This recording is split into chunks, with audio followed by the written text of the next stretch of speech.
Well, I know you're not the marrying type, but I do know if you were, who I would want you to marry. Okay. Jonathan Taylor Thomas. Oh, no. Well, Jonathan Bailey from Wicked. Not my type. Not your type of what? Man. Yes, he's very handsome, but I don't know. He looks like he's got a furry butt, and I'm not into that. You're judging a man by the possibility of his carpet bum? Listen, I know what I know. And what I know is I know things. I know you're crazy.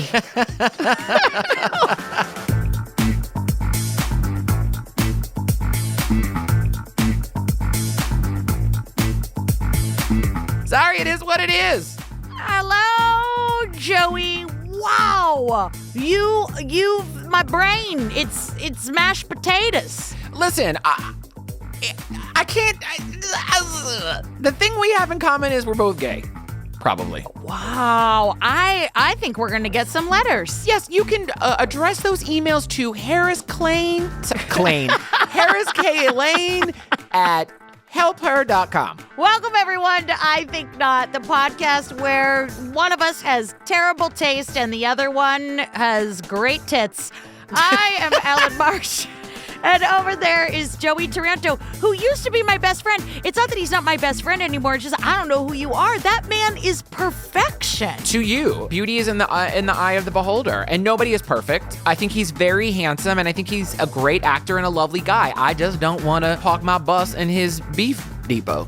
Wow, I think he's as perfect as it comes, but what do I know? I'm straight. But you know what's funny is that I love when women specifically are like, oh my God, I know this gay guy and I want to hook you up with him. And it's the one gay guy they know. And they pull up and he looks like this.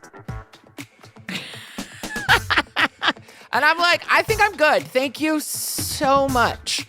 Welcome to I Think Not, the podcast where Joey Taranto and me, Ellen Marsh, recap your favorite true crime TV shows. And we're covering a doozy right now. We are smack dab in the middle of Web of Lies. But over on the Patreon, we are finishing Prison Break. I think it's called Prison Break, Real Escape. And also, we were a little late in dropping our Secret Lives of Mormon Wives episode, but that's because we forgot the dates of the calendar, and Harris sent us an email, and who reads those? But listen, here lies Ellen Marie Marsh and Joey Taranto. They did not read emails.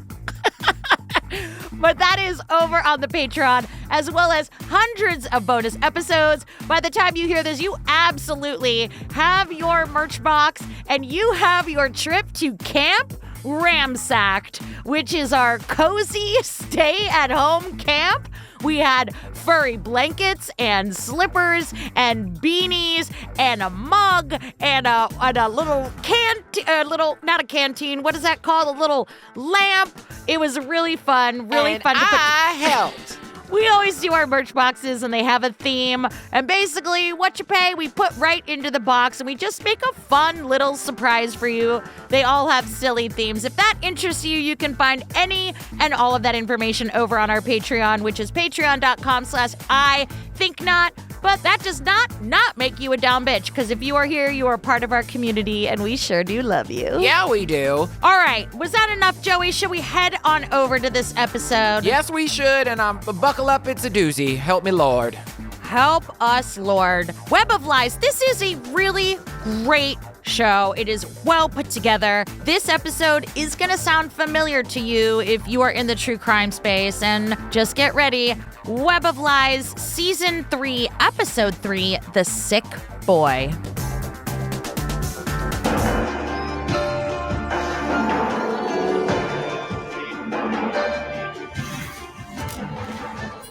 Well, it's the summer of 2008, and we are in Decatur, Alabama. It's the Bible Belt and just south of the Tennessee border. And we hear about 19-year-old Lacey Spears, no relation to Brittany. Thank you, Brittany. And Lacey works at a daycare. Mm-hmm.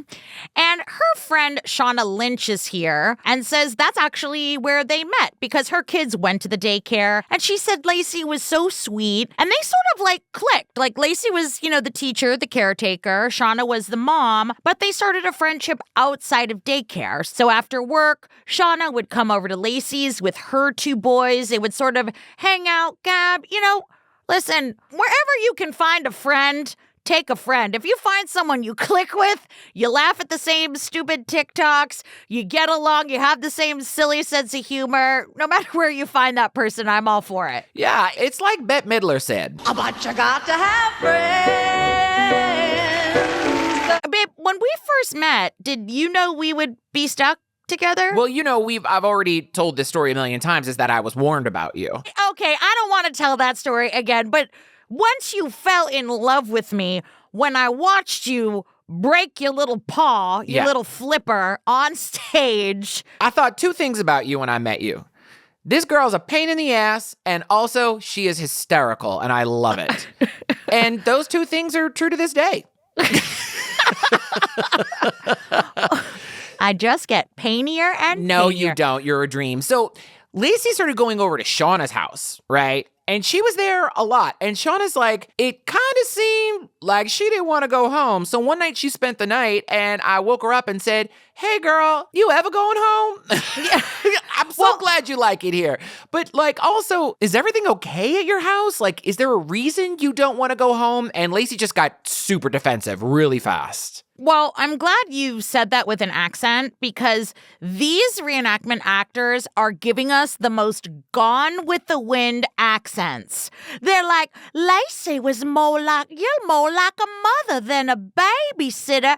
Like the director was like, just ballpark it, any accent. I love a Southern accent. Same. But, this is like a Scarlett O'Hara nightmare with these reenactment actors. Ashley, I do love you. Okay, all right, calm down, you Brit. She's a Brit. She was a Brit. I've got to use the little girl's room. I've got the back door trap. Isn't that what they say?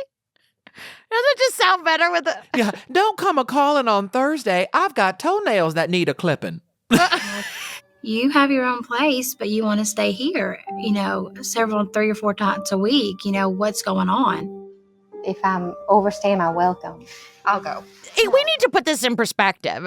Lacey was staying over at Shauna's 3 or 4 nights a week. It's a fair question. If I had a friend and you're here late, I'm like, please, just crash. And it wasn't that Shauna was intruded on. She was just concerned. Listen, I'm telling you now, if anybody comes and stays with me, a friend visit, a family visit, it's got the shelf life of a dairy product. After a few days, it's gonna go rotten. Okay? You got 3 days, and after 3 days, get the fuck out my house. And you're the same way. Every time you go somewhere to visit, I'm like, do you get a hotel room? You're like, oh, yeah. I don't want to be in anyone's space, and I don't want to feel like an inconvenience because I don't want the same done to me. So, like we said, Lacey got a bit defensive, and she's like, well, if I've overstayed my welcome, I'll leave. The whole thing was really strange to Shauna. So Lacey leaves, and a little while later, she reaches back out to Shauna to say, hey, I got something to show you. And she sends her a picture of an ultrasound. So Shauna's like, I always knew she wanted to have a baby, and now she's pregnant. But in the words of some song from the revival of Color Purple starring Cynthia Erivo, Who the daddy, who the daddy, who the daddy, who the daddy, who the daddy, who the daddy?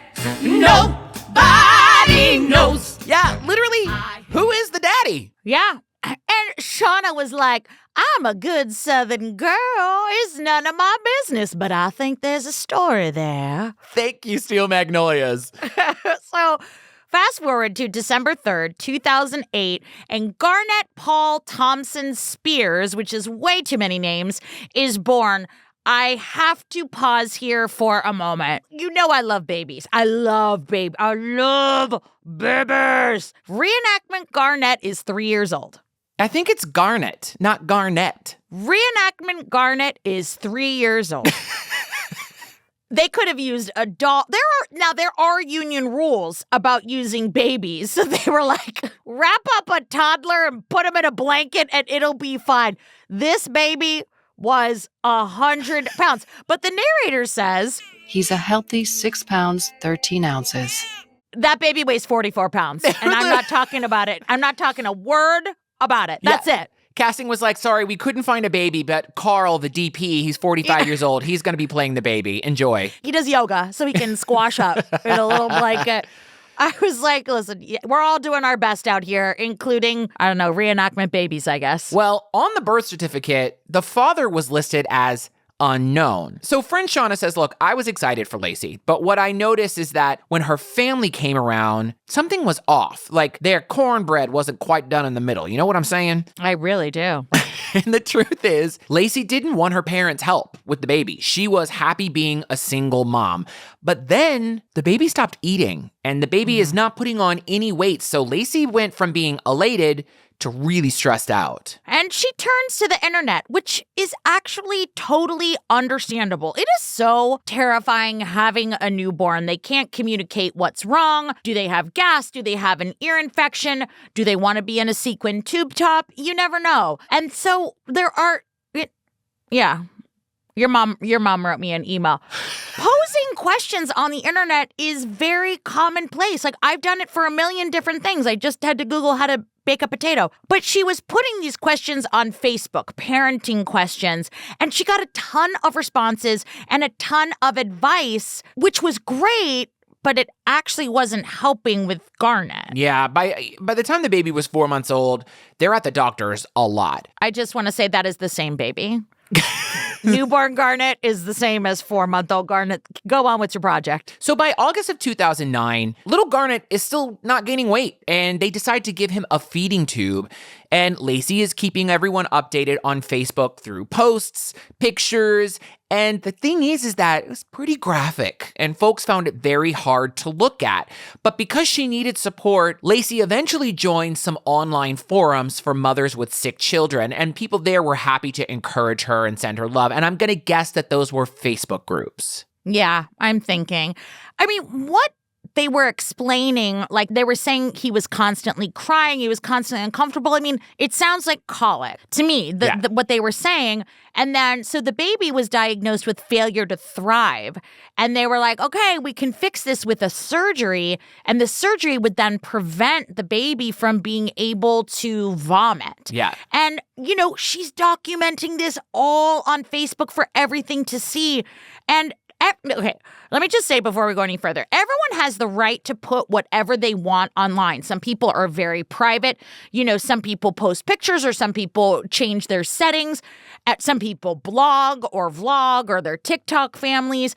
But this woman was documenting everything, including like being in the hospital and all of these subsequent problems. It just like there becomes a line, you know, it becomes uncomfortable. Like I shared some stuff. I shared funny stories when Lola was growing up and funny pictures, but like he was a sick baby. And of course, friend Shauna was watching this all happen, and anyone with a heart feels terrible for this baby and for a mom. Like just the stress of all that, right? Ultimately, despite all the online support, Lacey can't cope. She decides she has to get out of Alabama. She decides to move to a place that, probably not a lot of people have heard of. I feel like we should explain it in song. Sure. I will explain it in song. Go for it.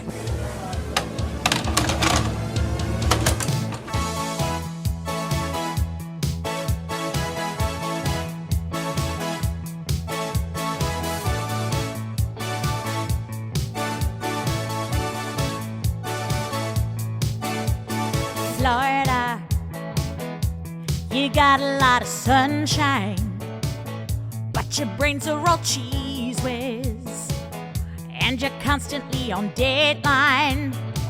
I know you think you got Disney, but you also got humidity.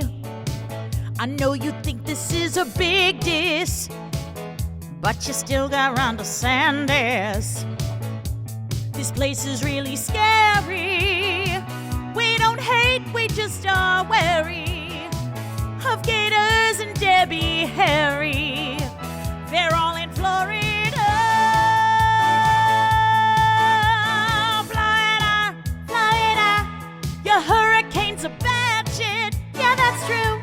It smells just like an armpit. Lumi's back. Why do you even take the chancer? What's a chancer? I don't get it. You don't have to I do ask. Go ahead and tell us, the fuck's in Florida. Florida. You're not the only one who can write a ditty. Nor should I be. I applaud you. Listen. No, you're the best. I literally was sitting there, and in my ADHD mind, I'm taking my notes, and they said she moved to Florida. I went, Florida. And then I went, got it. It's a great use of Gloria. Florida. That's good. And so, yeah, she decided to go to the peaceful waters that is Florida. Yes, in February of 2011, Lacey moves to Clearwater, Florida. She headed there because she wanted a better life for her and little Garnett. And so these two move in with Lacey's grandmother, Peggy. And the situation is mutually beneficial because Peggy loves the company and Lacey loves having some help. Yeah. And Lacey also makes friends with her neighbors, specifically a woman named Kim. And Kim is here. And she notes how much Lacey loved Garnett. Lacey takes her Facebook posting one step further and starts blogging. The I'm so glad we're past it. I mean, now we're on like YouTube families and everything. TikTok families, yeah. Yeah. Lacey starts blogging. Now, remember, Lacey doesn't speak about who Garnett's father is, and she shares on her blog that one day Garnett asked, "Who's my dad?" Or so she says. Yeah. And so now one day Lacey's parents come for a visit, and she ain't too happy to see them. Not at all. And neighbor Kim says that when Lacey's dad would show up, Lacey would just be holed up inside the house while her father played with Garnett outside. And Kim saw all of this and she's like, I don't know why. This situation seems really strange. Well, Kim and Lacey are hanging out a few weeks later, and Kim noticed that Lacey seemed really anxious, really upset. And so Kim asks, what's going on with you? Like, I've just seen you get upset every time your family comes for a visit. And Lacey finally admits what's going on. Oh, good. Make me say the awful I'll part. say it. Thank you for that setup. She feels comfortable enough to reveal to Kim that her dad sexually abused her. And not only that, it was still happening. And then Kim, who is here, tells us the bigger secret. She said Garnett's father was her own father. I just wrote, oh my God. That is horrifying. And so this most likely explained Garnett's medical conditions. And what makes it worse is that Lacey's mother knows about the abuse. And it has to be said, down bitch neighbor Kim is here and she is breaking down, sharing this story. I mean, this doesn't compute. The synapses don't synapse. It doesn't. And like she says, I'm going to make a police report. I'm going to help you. We're going to get him a doctor. And Lacey is like, no. Don't do any of that. Yeah, she's like, you promised you weren't going to say anything. You cannot. And I, in that moment, I'm thinking, I get it. She probably has so much shame. I can't even imagine if that news got out that your child's father is your father. It's just so much. But Kim kept her word as she watched Lacey's father visit every few weeks for a couple days. So one day, Lacey's father is visiting. And she goes to Kim's across the street to ask if she can stay with her. And Lacey tells Kim, look, I got pregnant again.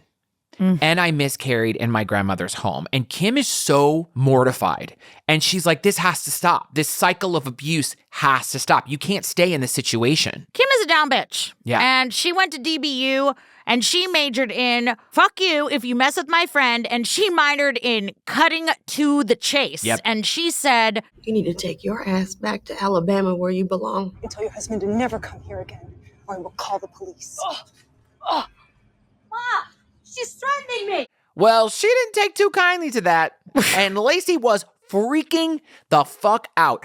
She says, Kim, you have to apologize. Otherwise, I will not be able to stay here. Please, I am begging you. So when Lacey's grandmother, Peggy, comes out, reenactment Kim approaches Peggy and says, Look, Peggy, I am sorry I upset your daughter. So they said, you know what? We're not going to work on I'm sorry's. Just stick to what you know. And so she's literally like, I'm sorry, but you got to know what's going on. It's just... Listen, the acting unions aren't as strong in Canada. It's much cheaper to hire Canadian reenactment actors, and they're not sorry, they're sorry. They're sorry. Kim's like, look, you need to know that Lacey's father is abusing her. That baby is his, and he got her pregnant a second time. She miscarried in your own home. And Peggy is like, I don't want to hear about it. And to Kim, it seemed like she wanted to be kept in the dark. And she's like, I'm not going to the cops. There's no reason for me to go to the cops. So Kim walked away, and she says, that was the last time I spoke to any of them, including Lacey.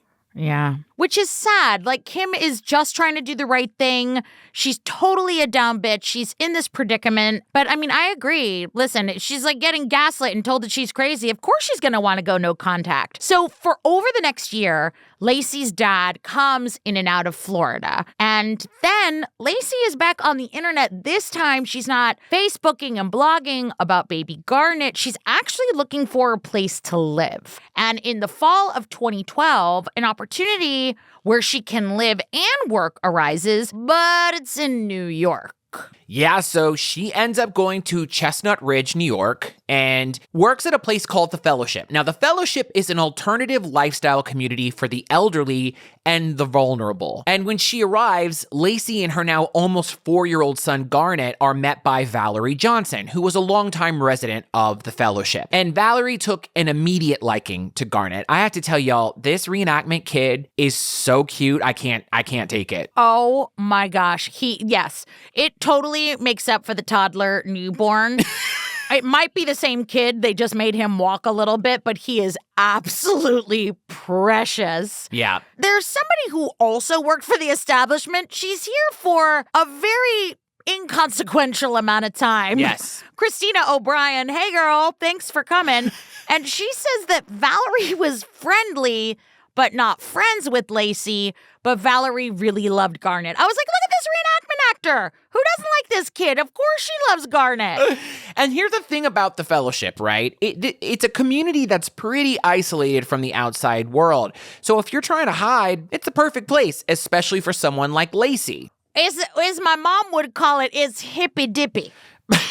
My mom would call that place. I mean, I was born in Berkeley. Don't get it twisted. But my mom calls it hippy dippy. Yeah, I mean, that sounds about right if the patchouli fits. Your house. So this will be your place. Oh, it's great.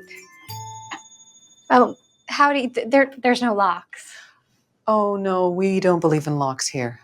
Interesting, because I don't believe in not having locks, so we're in a pickle, aren't we? What do you mean there's no locks? She says, you'll get used to it. And I said, the fuck I will, Joey Taranto. That would be a I could just imagine you going in and them being like, there's no locks on the door. You'll get used to it. And you being like, thank you so much. Yeah, I'm so Picking up sorry. your suitcases and going straight back to JFK.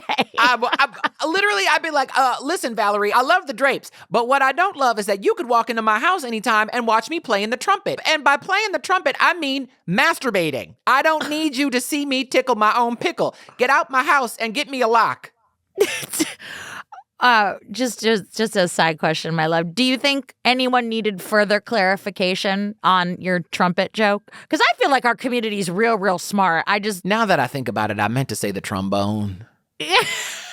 So, I ruined my own joke.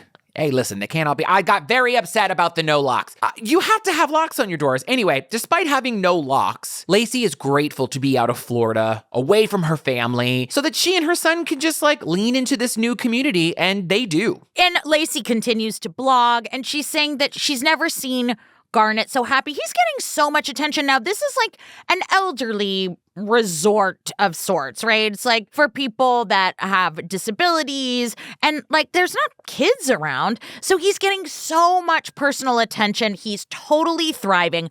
But health-wise, he is still struggling a little bit. Yeah. So we hit January of 2014, and the thing about The Fellowship is that they didn't really believe in traditional medicine. They believed that Hippy dippy. Exactly. They believe, and that's fine. Listen, I've seen holistic medicine work for a lot of people. Oh, same. But they believed that holistic medicine was the way to go. So Lacey decided to give that a try. And she documents all of this online, on her blog, her Facebook, and she's like, Garnett is really responding well to this more homeopathic lifestyle. But shortly after he turned 5, Garnett is rushed to the hospital after having a major seizure. Yeah. And he's put through a series of tests. And of course, Lacey is there updating every moment. You know those people that just post too much? Yes. It's like you post too much, like just so, it was really incessant. And she was saying like he can't hold his head up from the pain. And it was like, again, it's really upsetting. And I don't mean don't share your child's life or don't ask for support. Online support is really important, but it was just crossing a line. Like this baby was like writhing in pain and people were getting uncomfortable. And, you could just say like, okay, mute me. But at some point, what are you doing? It's almost graphic. Yeah, listen, I understand reaching out to your community for help. Mm-hmm. For me personally, this is not a judgment on anyone else. If it were me or a friend or a child, I don't think that I would be posting pictures or videos from in the hospital. Like, nobody needs to see that to understand the severity of the situation. And at some point, it feels deeply uncomfortable. Mm-hmm. And so the truth of the matter is the doctors have no idea what's going on. They don't know what brought on this seizure. Prayers pour in, and when friends from the fellowship visit the next day, they're relieved by what they find. People were surprised at how well Garnett seemed to be in the hospital. So they weren't going to speculate as like saying like, okay, see, you can't do holistic medicine or whatever. All they wanted to do was get this baby back on his feet. And so they basically explained to Lacey, they're like, he seems to be doing okay. We don't know the cause of the seizure, but keeping him in the hospital isn't going to help us find the cause. So you can probably go home tomorrow. Lacey did not like that. No. She was like, you have to figure out what's wrong with him. You don't understand. He's not okay. Well, not long after that, Garnett stops breathing and he's airlifted to a children's hospital. And once there, he's in critical condition. But the doctors have no idea what's going on with him. So the doctor in charge, Dr. Cantor, calls the police. A man named Detective Carfee arrives, and he's told by this doctor that Garnett had suffered major brain trauma and was on life support. And they believe that the seizure and this abnormal brain activity, brain trauma, was brought on because a spike in his sodium levels. There was really like no explanation. Detective Dam looks at this, baby, this 5-year-old hooked up to life support. And he's like, we have to figure out what is going on. This is way too severe to overlook. And so he sets up some time to talk to Lacey. And he said she was upset and confused. And so they're trying to get to the bottom of it. They're like, what medicines have you been giving? And she's like, this holistic stuff from the Hippy Dippy place. Right. And she offers a list of medications. And so more detectives come and they were like, again, all of them are confused. Most of them are dads. I did some side research. Like they all have a vested interest in finding out what's happening. More than anything, Lacey seems out of it. But of course she does. Her baby has had a seizure. He has been helicoptered over to like another county. Of course she is out of sorts. Of course she's confused. Yeah. Of course she's upset. They're finding none of her reactions abnormal at this point. But what they have to keep in mind here is that the doctor taking care of little Garnett was like, I believe he's being poisoned. Like you said, 2 days later, 2 more detectives arrive. It's Kirk Budnick and Greg Dunn. And they don't know, okay, if this baby is being poisoned, was it an accidental poisoning? Or is it malintent? Or did the hospital mess up? Exactly. Was it malpractice? Did they mix up medications? Like anything could happen because their only concern is Garnett. Detectives Budnick and Dunn decide to search Lacey's apartment. We entered into the apartment. The door was unlocked. There's no locks on the door. Why are there no locks on the door? That is very fucking weird. Y'all don't like locks? You don't like a lock. No locks. It's a no-lock community. Okay. That's another investigation, but all right. And so one of the reenactment detectives, he actually has been preparing for this moment. He went to AARA, which, AARA. Yes. Tell them what AARA is. It is the American Academy for Real Actors. reenactment actors. Come on. I handed that right to you. He did a whole 3-year program with an extension master's program for a year and a half. I knew it. I was just making sure that you knew. How else could he deliver this perfect line? You know what? It's too neat. It's too tidy. Good work, fellas. Solid work there. But I mean, literally, that is a very interesting observation because they were like, if something was happening, if this poor baby is having a seizure and you're rushing out of the hospital, rushing to get to the ER, wouldn't things be a mess? Why is everything, this apartment is immaculate. Yeah, that is actually really astute. I don't know if I would have come to that conclusion, but it does make sense, especially when you're taking care of a sick child. You know when you're sick and you got like snot rags everywhere and you got medicine and you got a bowl from your soup? This place looked like a hotel. It was just like clean, immaculate, and perfect. So it was like really spot on. So that spikes their spidey senses, right? Then they find all the medications, all the holistic medications. Did you say holistic? Holistic. You said holistic. What's up? Holistic? How you doing? Oh, I'm good. What's up with you? I don't know. I'm just in a mood today. What kind of mood you in? Just feeling a little holistic. Did you mean holistic? No. I said what I said. I am holistic. I need me a man tonight. I'm putting the hoe in holistic. You got some Sade? You got a Sade CD I could borrow? I'm going to need it tonight. Dispatch. And so there were over 150 holistic. That's right. What is the word? Holistic. Excuse me, Marvin, could you point me out to the holistic section? I got this bronchitis I can't get rid of. The doctor said I should try some herbs. Yes, herbs and vitamins for the holistic approach to this throat. Thank you, Margaret. Holistic. They found 150 you got me saying it now. They wouldn't do this on Crime Junkie. All right. Okay. No, they're 150 sophisticated. holistic medicines, and they bring them all in for testing. There we go. I did it. We did it. Ooh. All right. It's about to get dark, y'all. I needed that laugh. The next day dawns with tragedy, and Lacey shares devastating news online. Sadly, Yeah. after the airlift, after this massive seizure that this baby goes through, Garnett is declared brain dead. Ugh. And Lacey, she does not pass go. She doesn't go through any of that stuff. She goes straight to Facebook. And she tells everyone, and now she's obviously tasked with the decision of when, if, to turn off his life support. It's awful. No parent should have to go through that. Yeah. So meanwhile, after testing Garnett's medicine, investigators don't find any traces of sodium in the holistic medicines that they had collected from the apartment, but they know something's going on.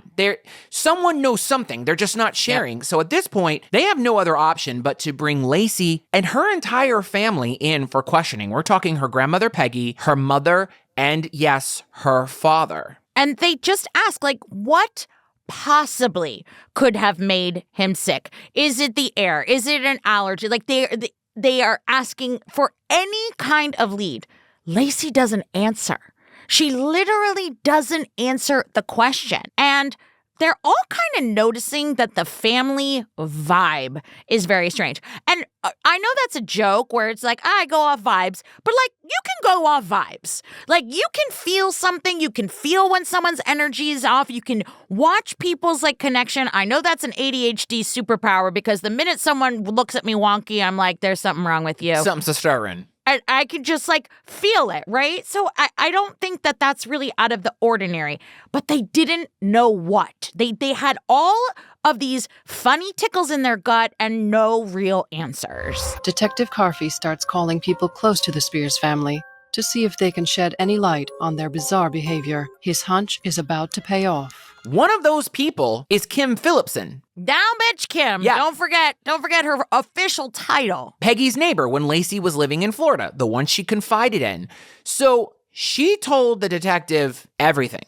Everything about the abuse, what Lacey had been through, she told them about it all. But one thing that we did not know is that when Kim confronted Grandma Peggy, Peggy said, "You don't understand. Lacey is a compulsive liar. This isn't a joke. This isn't a cover-up. Lacey is a pathological liar." And I was thinking, oh, she's covering up for the father. She's just, she doesn't want to admit what's going on. No, y'all, Peggy is telling the truth. Yeah. I just gotta say, Down Bitch Kim, she is just absolutely broken down. Like, you feel her empathy, through the screen, because there she was in these devastating, revolting, disgusting circumstances, watching this woman be what she thought was abused, and this beautiful baby. And Kim can barely get the words out. When I call this woman a down bitch, she had nothing but the best of intentions. And she's like, it was all a lie. She wanted my attention, my affection, my sympathy. And now the pieces are all starting to come together. Yeah, it wouldn't surprise me if Kim actually had experienced something in her life that was really hard. Yeah, you're right. And couldn't imagine someone making that shit up, and then to realize that she had been used in that way. I'm sure that in and of itself was traumatic for her. You're so right now that you say that, because didn't you feel that? I mean, she was heartbroken when she was in her interview. She was really affected by this. Well, now that the detectives are armed with this information, they dig into Lacey's life. Detective Dan Carfey's instincts are totally spot on. He starts digging, and it doesn't take him long to find Lacey has 3 separate Facebook profiles. Each profile has a different name and a different audience. They sort of list all the inconsistencies. She claimed on the internet that she was a wet nurse and that she donated breast milk to women that couldn't give milk to their children. Not true. She was a parent who had lost a previous child. Not true. She had a brain injury when she was a cheerleader in high school. Not true. Terrible blood disorder that required multiple transfusions. Definitely not true. She claimed that her husband was tragically killed in a car accident. A terrible motorcycle accident. He was a former policeman hit by a car. The lie detector determined that was a lie. If she could lie like that, so methodically, she could be hiding something directly relating to Garnett and his care. All of it is a lie. It's not true. So she lied about all of these things. Was she lying about Garnett? And the thing is they don't have an answer for Garnett's seizure. So one day, Detective Budnick gets a call from Valerie at the fellowship, and she has some things to tell him. So he and Detective Dunn head over there. So Valerie explains that after Lacey went to the hospital with the baby, with Garnett, she went to Lacey's apartment to remove some things, some medical things, and that she acknowledges that she probably shouldn't have. And she was like, "You're probably wondering why I did this? Great question. Let me tell you. Lacey called me and asked me to get rid of Garnett's feeding bag, and then asked me not to tell anyone." And Valerie agreed. She didn't know. She had no idea why. She's not thinking that someone was capable of hurting their own child. Yes. So while she's talking to them, she produces the feeding bag. And within an hour, it's tested. They found an exorbitant amount of sodium. Someone had put copious amounts of salt in there, and everything points to Lacey, but they don't have solid proof that Lacey was the one who put the salt in that bag. Yeah. Also, I just thought of this right now. Imagine down bitch Valerie, keeping it for that long. Yep. Keeping it and being like, I should have, I would think it's just medical equipment. I would have just, thrown it in the garbage can. But thank God she didn't. And so then Lacey makes the post that I'm sure she was dreading. She announced that her baby, Garnett, is dead. All of the while she's receiving all of this attention and condolences. Yes, condolences. The cops are like, "Bitch, we're on to you." Yeah. Enjoy that weird parasocial love while it lasts, because we're going to find out what happened. And they begin by interviewing everyone in Lacey and Garnett's life with the hope that someone will know something. So a few days in, a nurse at the fellowship asks detectives if they ever looked at the video from the EEG monitor in Garnett's hospital room. I had to look that up because I don't know what an EEG monitor is. And according to Google, an EEG monitor is a device that is used to continuously record brain electrical activity to monitor for seizures or other conditions, and can also be used to monitor children who are experiencing spells or behavioral changes for unknown reasons. So these machines are equipped with cameras. Lacey didn't know that. No, she sure didn't. And you all, this was widely circulated on the news, on social media when this happened. But I'm gonna let one of the investigators explain. If there's one thing in this whole investigation I wish I didn't have to do, it would have been to watch that video. That video is going to stick with me for the rest of my life. I fall asleep over it. It's still very emotional. And this man is also just absolutely talking through tears.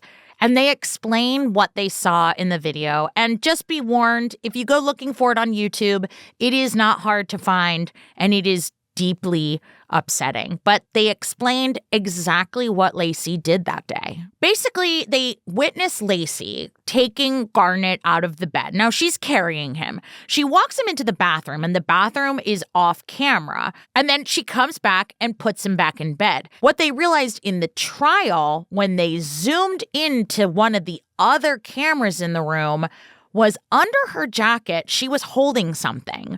When she went back into the bathroom to go see Garnett, she was holding a feeding tube and holding something else in her hand. Now, when you watch the video at first glance, she then comes back to the bed and stares at the baby, and she sees him struggle and seize, and then she calls for the nurse. Now, in the video, this is not in the episode, but this is very important to note. In the video, the baby, I keep calling him a baby. I mean, he's 5, but he's a baby, right? He's struggling to vomit. He's struggling to throw up. But remember, when he was 9 months old, he had that surgery to prevent him from throwing up. They don't include that information in the episode. It is important because it is part of the reason that the subsequent events happen. But it also kind of, in my mind, just shows that she watched him suffer so much. It's absolutely evil. It's very evil. And so detectives know from that video that whatever Lacey did in the bathroom, that is what killed her son. Yeah. So they all say watching this video was very traumatic. And so on June 17th, 2014, Lacey Spears is arrested and charged with the murder of her son, Garnett. And when the feeding bag was tested, they found over 20 grams of sodium in it. And so they now know that Lacey has Munchausen by proxy, which we are all very familiar with after the Gypsy Rose Blanchard case. And as was the case with Gypsy, detectives realized that not a single surgery that Garnett had was necessary. So just for some perspective, 20 grams of salt is about 69 packets of those little sort of like takeout salt packets you can imagine. Yeah. It's torture. It's awful. And it turns out she had been doing this to Garnett since birth. Yeah. She did all of this for attention, and it became an addiction for Lacey. So on March 2nd, 2015, Lacey was found guilty and sentenced to 20 years to life in prison. And even though Lacey lied about her own father abusing her, he supported her throughout the trial.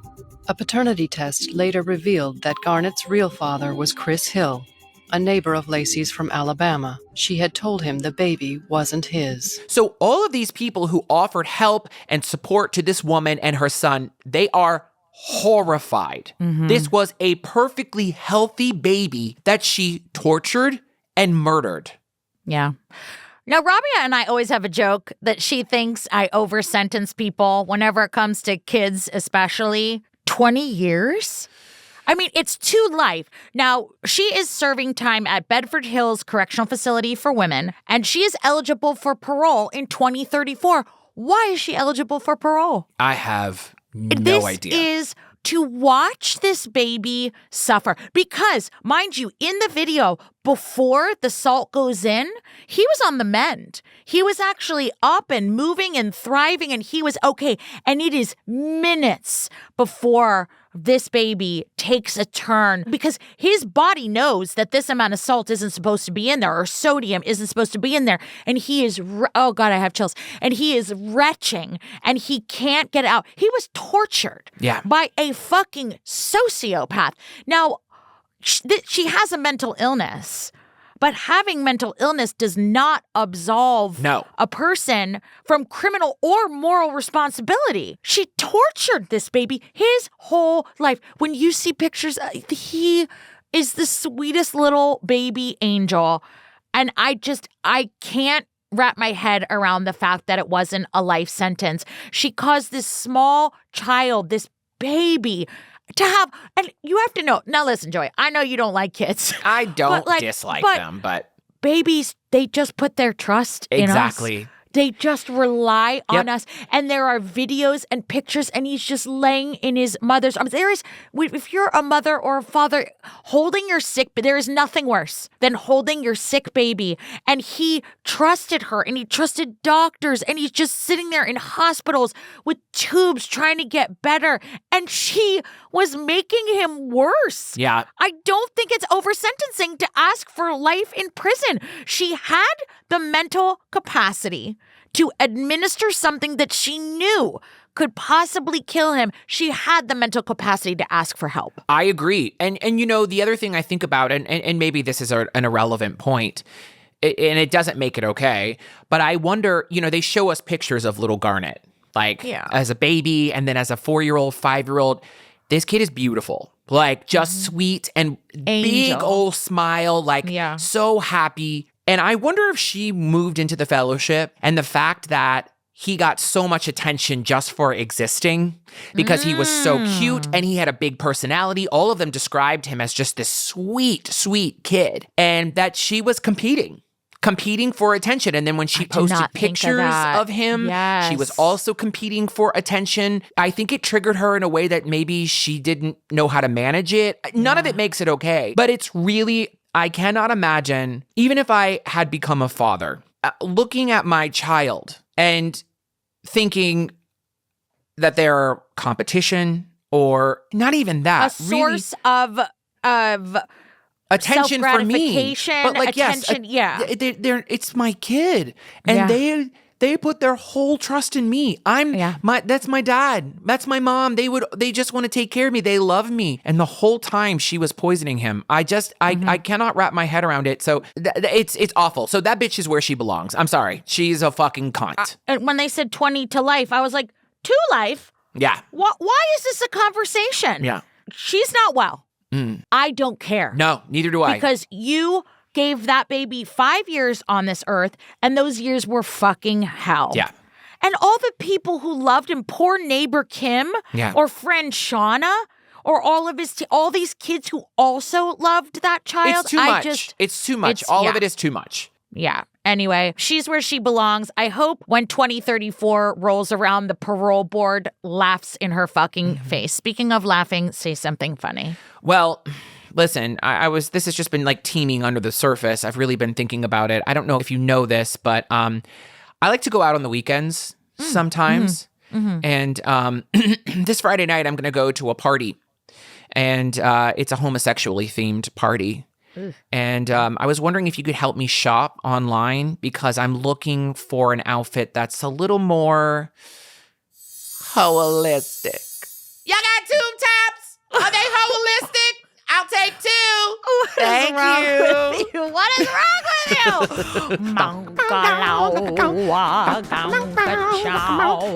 Oh, man. Well, that was a hard one. That was hard. Lacey Spears, truly, fuck off and do not return. Go all the way to off. Fuck there. Stay there. Nobody wants you. Single moms do not claim you. Bye-bye. Down, bitches. Thank you so much for being here. We are loving Web of Lies.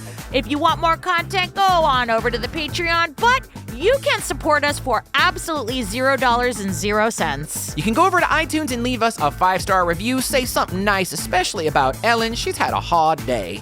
And also, please follow us on social media. You can find us on all platforms at I Think Not Pod. If you haven't checked out our YouTube channel, it's there. Follow us at I Think Not Pod. You get to see us do some stupid shit. And also, there's some things that you don't always hear in the episode here. But whether or not you're on our social media or our Facebook group, it's called the I Think Not Podcast Facebook discussion group. Wherever you are, we're just glad you're here. And the holidays are coming. Just remember, be nice to yourself. Reach out to a friend. Tell someone you love them. Be safe. And don't forget how much we love you. But I love you, Joey. I love you too, Yellow Martian. I love you, DB, so much. I love you, Jumpin' Chick. Love you. Bye. I'm going to Florida.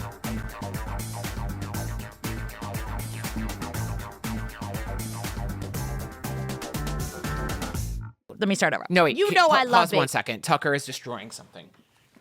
Boy, I don't know what your problem is, but you got to meet your makeup. Quit it.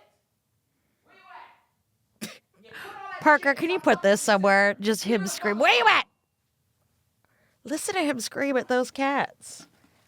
I'm going to send you to the goddamn sausage factory. You good? I love him.